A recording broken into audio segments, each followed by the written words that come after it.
reason. And one company we're watching out for is Intel. The worry has been that they've turned into an also-ran in the race to become the leader in artificial intelligence chips.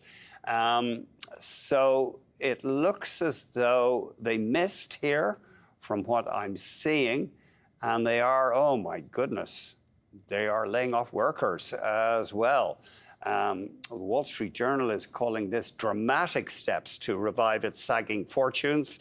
Intel, and the stock is down after hours, is talking about layoffs of 15% of its workforce, and it is walking away from plans to spend tens of billions of dollars on new chip facilities in Europe. It's refocusing on the market for AI chips. So let me try to, there is the stock now pointing up. It looks as though investors like the look of the sales forecast, and they also are happy to hear about the job cuts, because of course that tends to boost profits. They do see Q3 profit of 0. The consensus is at 4 cents. But they did post a loss in the latest quarter of almost $3 billion. And as I say, they're axing manufacturing plans in Europe. So Intel saying its markets look healthy. Q3 revenue, they see slightly below expectations, 12.6 billion. The street's at 13.6 billion. And they did post a bigger loss, though, than had been expected, a loss of 10 cents a share. And the analysts were looking for a narrow profit of about 1 cent a share. But, yep, impairment and depreciation charges of 800 million, but killing planned projects in Germany and Poland. So Intel stock, we saw it, I think, rising there post-market. The shares have not done that badly, actually, this year. They're up, or as of today, they were up around 13%. But it has been a tough stock to own over the past few years. Today, it traded just under $23. You can see it's moving up slightly from that level in after-hours trading. But Intel, so where is it now? $23, call it. Way back in 2000, this stock was $75. And in the past few years, in 2020, 21, it was up around $65. So it is way down. Right, so we got numbers from Intel. We're going to have more later on the show, but let's take a look at the broader equity markets. S&P hitting yet another record today. Our guest warns, though, watch out for price swings ahead. We're joined by David Dietze, Chief Investment Strategist at Dietze Wealth Management Group. David, great to see you again. Thanks very much for joining us. Yeah, good afternoon. Looking forward. Do you get a sense of complacency right now in the markets? Apparently, investor sentiment surveys are showing a lot of optimism. You know, you got a lot of mixed currents here. There's no question about it, particularly among the retail crowd. It's not just complacency, it's perhaps over-exuberance. I mean, we're seeing the return of so-called meme stocks. We're seeing record options activity. We're seeing all sorts of heavy volume. Indeed, the retail crowd arguably was what led the market up after so-called Liberation Day in April, and has kind of dragged the institutional investors back into the game. But on the other hand, of course, we're seeing whole swaths of the market which have really given up for dead. Certainly small caps just cannot catch a break. The healthcare is another, just roadkill these days, even though it's so important for the globe's well-being. And so I think you are seeing certain areas which do seem complacent, if not over-complacent, and other areas where there may be opportunity. You reckon broadly price to earnings ratios are now pretty well in the top % of the historical range, and we're seeing higher valuations than we even did in the .com for some big stocks? Certainly, this is a scary fact that when you look at the top 10 stocks, they're significantly higher valuation than they were back in the year 2000, 25 years ago, when the stock you just mentioned, Intel, was 75% higher than, well, it has fallen 75% since then. And so I do think that investors need to be valuation focused. But once you go down in scale in terms of the size of the companies, you're finding companies that are trading at significant discounts to what they've normally traded at. So I think you really have to pick your spots. Having said that, of course, the market's not dumb. We are seeing, of course, just this tremendous growth in the AI theme. What drove the market today, in my opinion, was Alphabet, the parent of Google, who up significantly the amount they are investing into building out their AI capabilities, and that led, of course, Alphabet and a number of other AI-related stocks up today. So it's a lot of different cross currents here.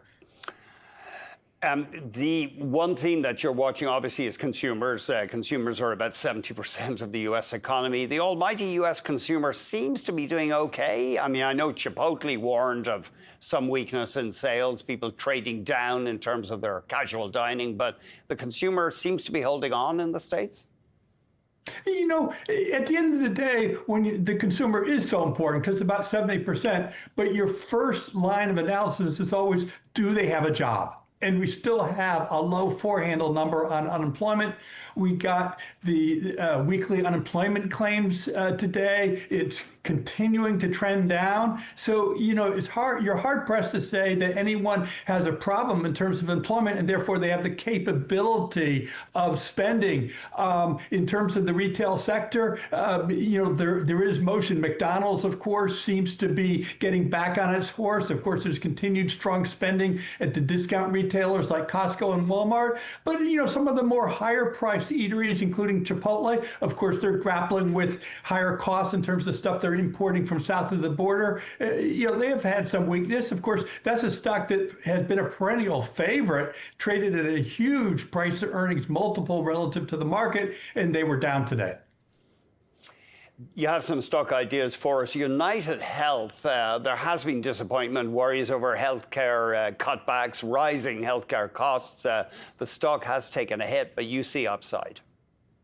Yeah, so let me set the table here. I have two healthcare stocks I'm naming today, UnitedHealthcare and Pfizer. Relative to the S&P 500, the healthcare sector has never been lower in terms of relative valuation of the S&P 500 in the last 30 years, in the last 10 years. So these stocks are, if you are concerned about nosebleed valuations, which I think certain sectors of the market represent, you want to look at the healthcare sector.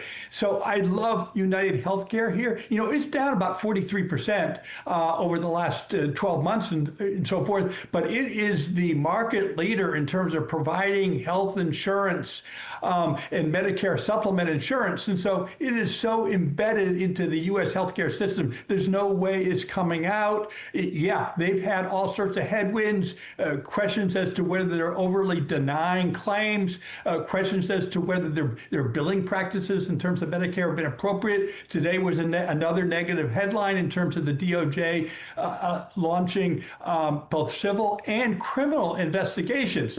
Having said that, of course, here's a company which will announce earnings soon. We see another 12% increase in revenues. At the end of the day, if companies' revenues are increasing, they can somehow make the numbers work. And remember, back earlier in the year, there was a 10-year investigation by the DOJ. Ultimately, this case was dismissed. There was no beef there, okay? So I do think that UnitedHealthcare, now that it's down half from its all-time high, trading about 13 times earnings, is a good play for the long term with its diversified revenue model. And Pfizer, you think, is a healthcare giant that's been beaten up too much as well?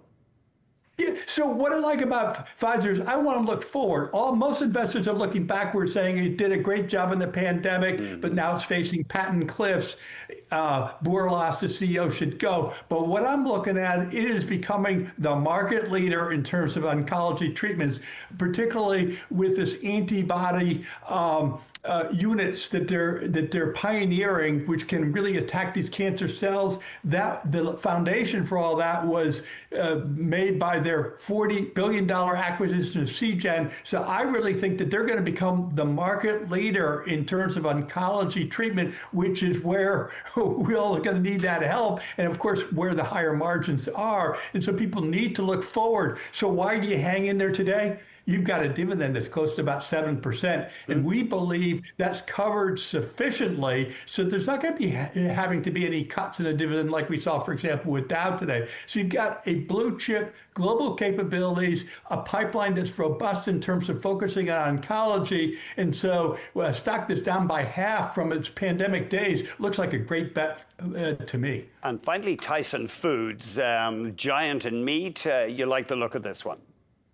Yes, people have sold it off, I think, for two reasons. One is they're thinking that their markets are drying up overseas because of the trade wars. They think that their labor supply is drying up because of the focus on undocumented people and whether they should be working here or not. But the fact of the matter is they're still the market leader. The competitors are facing the same problems. The stock is down over the last 12 months, even though the market is up, trading about 13 times earnings, almost a 4% dividend. And I think at the end of the day, those companies who are producing protein and are also incorporating technology and AI into becoming more efficient will be winners. And of course, if the economy cools a little bit, go back to your consumer staples, go back to your food stocks. Tyson will stand out, I believe.